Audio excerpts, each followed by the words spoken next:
नमस्ते सम्पूर्णमा। आजबाट चाहिँ हामीले चाहिँ लोकसेवा तयारी गर्नुभएका र लाइसेन्सको प्रिपरेसन गरिरहनुभएका सम्पूर्ण विद्यार्थीहरूलाई फोकस गरेर मेडिसिनको चाहिँ क्लास सुरु गर्दैछौँ। सानो सानो क्लासहरू हुन्छ र प्रत्येक क्लास पछि चाहिँ हामीले अर्को भिडियोमा त्यो क्लाससँग रिलेटेड एकदमै हाइलाइट अर्थात् इक्जामको लागि अति महत्त्वपूर्ण एमसिक्यूहरू पनि प्र्याक्टिस गर्छौँ। यो भिडियोमा आजबाट चाहिँ हामीले मेडिसिन पोर्सन जो चाहिँ हेल्थ असिस्टेन्ट जनरल मेडिसिन पढ्ने साथीहरू हुनुहुन्छ, भर्खरै या चाहिँ थर्ड इयरको इक्जाम दिएर बस्नु भएको छ र जतिले लोकसेवाको तयारी गर्दै हुनुहुन्छ, दुवैको लागि यो एकदम महत्त्वपूर्ण हुनेछ यो क्लास। र हामीलाई यो चाहिँ भिडियोहरू अन्त्यसम्म हेर्नु होला र अन्य भिडियोहरू पनि यस्तै भिडियोहरू हामीले हाल्दै गर्छौँ च्यानलमा, सबै खोलेर हेर्नु होला। एकदमै उपयोगी छ तपाईँको इक्जामको दृष्टिकोणले, लाइसेन्सको लागि पनि उपयोगी, सँगसँगै यो चाहिँ लोकसेवाको लागि पनि उत्तिकै उपयोगी छ है त। अब क्लास सुरु गरौँ, धेरै गफकाफ गर्नु पनि। मेडिसिनको बारेमा पढ्दाखेरि सुरुमा चाहिँ के जान्नु पर्यो भने, अब मेडिसिनको डेफिनेसनहरू चाहिँ डेफिनेटली जान्नुपर्छ। इक्जामको दृष्टिकोणले भन्दा के हो त मेडिसिन भनेको। अब यो लेखेर पढ्नुभन्दा पनि medicine is science and arts of preventing, diagnosing and treating disease भनेर भन्छ है।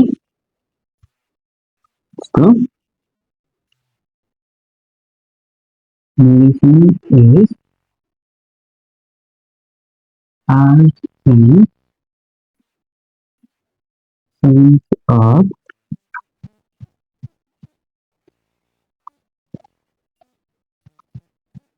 preventing, diagnosing, NOSINT, and the treating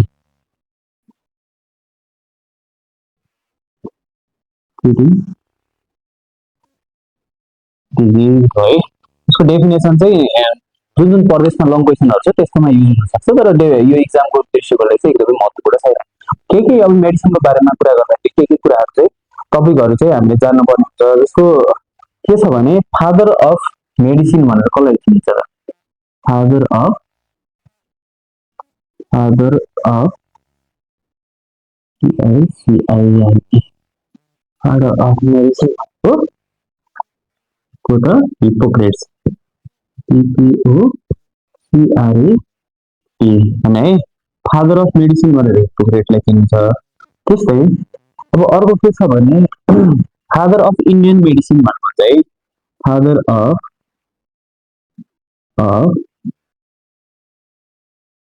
Indian medicine, यसको चाहिँ को हो त इन्डियन मेडिसिनको?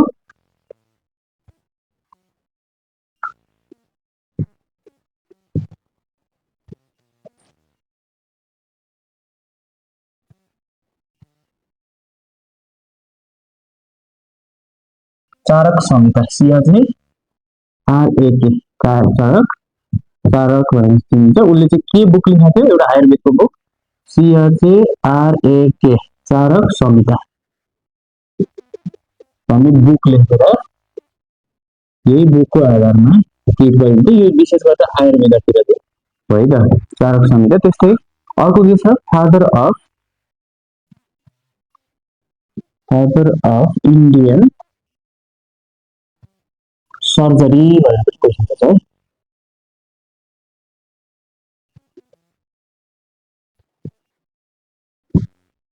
सर्जरी को हो त? फादर अफ इन्डियन सर्जरी को हो त? सुसूत्र,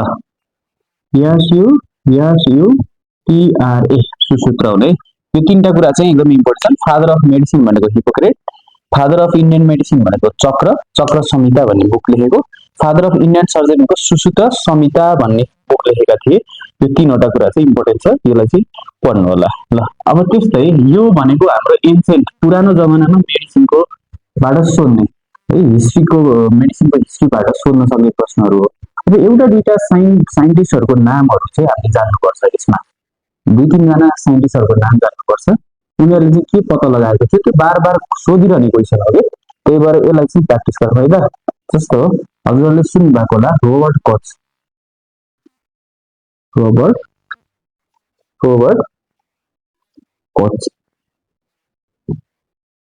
ल यो इम्पोर्टेन्ट है त रोबर्ट कोचले के पत्ता लगाएको हो माइकोब्याक्टेरियम पहिलोपटक हो नि माइकोब्याक्टेरियम ट्युबरकुलोसिस के गराउँछ यसले माइकोब्याक्टेरियम ट्युबरकुलोसिसले के गराउँछ टिबी गराउँछ उनले चाहिँ माइकोब्याक्टेरियम ट्युबरकुलोसिस पत्ता लगाए यसलाई यो प्रोसिडरलाई चाहिँ यो प्रोसिडरको एउटा नाम छ के कोच पोस्टुलेट भन्ने भन्छ COUCHS कोच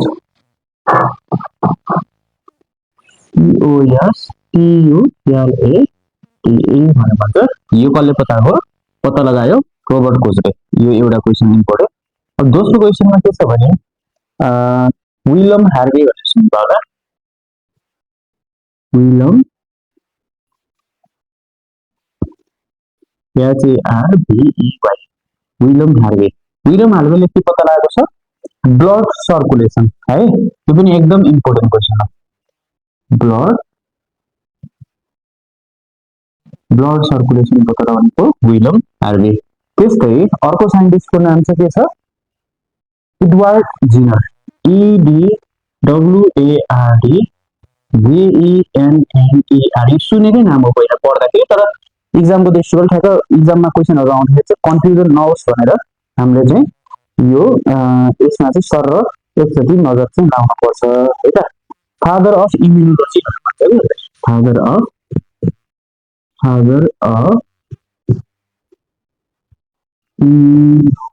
इम्युनोलोजी पहिलो पटक चाहिँ के को भ्याक्सिन पत्ता लाग्यो स्मल पक्स जुन इराडिकेट भइसक्यो नि वर्ल्डबाट इराडिकेट भइसक्यो यसलाई चाहिँ डिफर भन्छ के 2032 सालमा नेपालमा पनि डिफर उन्मूलन गरियो पहिलो पटक उनले चाहिँ एडवर्ड जिनरले यो स्मल पक्सको विरुद्धको भ्याक्सिन पत्ता लगाएको भएर उनलाई फादर अफ इम्युनोलोजी भनेर भनिन्छ उनले चाहिँ स्मल पक्सको भ्याक्सिन पत्ता लगाएका थिए कहिले त 1796 मा है त 1796 यो डेट जाने राम्रो तर इम्पोर्टेन्ट छैन के जानु पर्यो फादर अफ इम्युनोलोजी भनेर एडवर्ड जिनर भनेर जानु पर्यो अर्को कुरा के जान्नु पर्यो स्मल पक्सको भ्याक्सिन पत्ता लगाएका थिए भनेर जान्नु पर्यो है त्यस्तै अर्को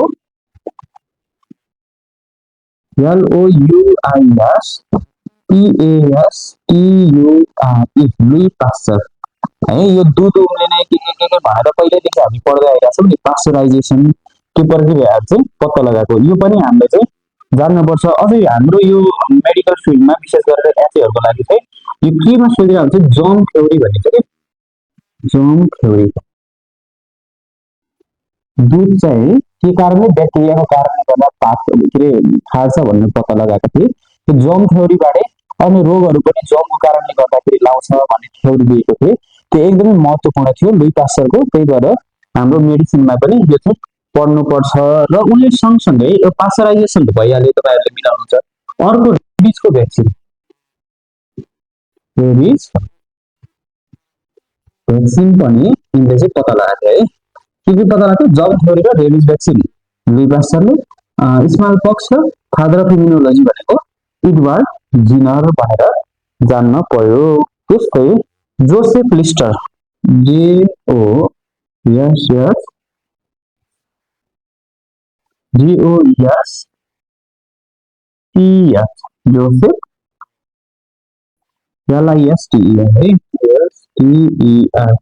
जोसेफ LISTER जोसेफ लिस्टरले के पत्ता लाग्यो भन्ने कुरा पनि जान्नुपर्छ एन्टिसेप्टिक सर्जरी है त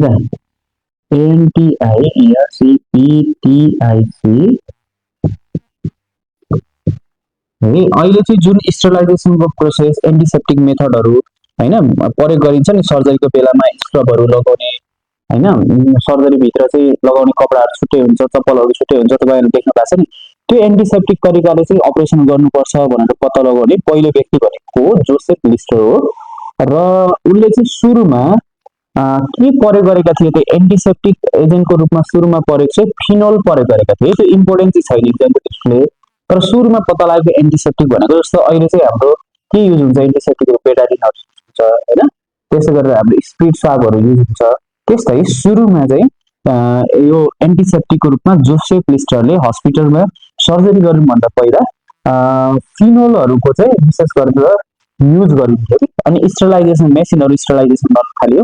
फिनोल चाहिँ त्यो प्यासिङमा लगाउने भन्दा पनि त्यो हाम्रो जुन सर्जरीको वार्डहरू सफा गर्नको लागि चाहिँ एन्टिसेप्टिकको रूपमा चाहिँ फिनोलहरू प्रयोग गरिन्थ्यो भनेर हिस्ट्रीमा देख्न सकिन्छ है। अर्को एलेक्जेन्डर ALEXANDER एलेक्जेन्डर के त फ्लेमिङ। एलेक्जेन्डर फ्लेमिङले के पत्ता लगाएको थियो? पेनिसिलिन PENICILLINE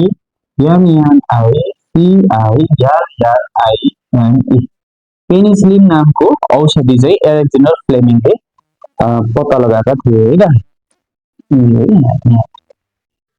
PENICILLINE पेनिसिलिन पत्ता लगाएको थियो। पेनिसिलिन चाहिँ पहिलो एन्टिबायोटिकको रूपमा पनि हेरिन्छ। पेनिसिलिन ग्रुप त के के पर्छ भन्दाखेरि जस्तै एमोक्सिसिलिन क्लोक्सासिलिनहरू पर्छ। त्यो पछि हामीले जुन फार्मेसी फार्माकोलोजीको क्लासहरू भयो भने त्यसमा चाहिँ यसको बारेमा हामीले डिटेलमा पढ्छौँ है त।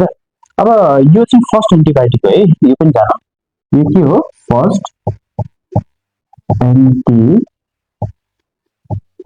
फर्स्ट एन्टिबायोटिक हो। कहिले पत्ता लागेको थियो यो? 1929 मा है त। 1929 मा चाहिँ पत्ता लागेको थियो। विशेष गरेर हाम्रो इक्जाममा एकदमै सोधिरहेको प्रश्नहरू लाइसेन्समा विशेष गरेर सोधिरहेको प्रश्नहरू चाहिँ यो वैज्ञानिकहरूको नाम कोले पत्ता लगायो भन्ने कुरामा चाहिँ मेडिसिनबाट यो कुराहरू चाहिँ एकदम इम्पोर्टेन्ट छ। यसलाई चाहिँ राम्रोसँग हेर्नु होला, पढ्नु होला र पछि हामीले चाहिँ यसको एमसिक्यूहरू पनि प्र्याक्टिस गर्छौँ। सँगसँगै हाम्रो यो सिरिज जस्तै चल्छ कि पार्ट 1 पार्ट 2 गर्दै मैले युट्युबमा हाल्छु। तपाईँहरूले चाहिँ बिस्तारै दिनमा 2-3वटा क्लास 3-4वटा कति क्लास हेर्न सक्नुहुन्छ। त्यो क्लासहरू हेर्नुहोस्, एकदमै इम्पोर्टेन्ट हुन्छ। तपाईँको लाइसेन्सको क्लासहरू लिएर प्रिपरेसन गरे बराबरकै हामीले चाहिँ कन्टेन्ट दिनको लागि एकदम प्रयास गरिरहेको छौँ तपाईँहरूलाई। यसमा हाम्रो च्यानलमा पनि जोडिनु होला भन्दै आजको यो क्लास चाहिँ यति नै गर्छु र सँगसँगै अरू क्लासहरू पनि मेडिसिनको पार्ट 2, 3 पनि आउँछ। हाम्रो च्यानललाई सब्सक्राइब लाइक पनि गर्नु होला है त। हस्, धन्यवाद।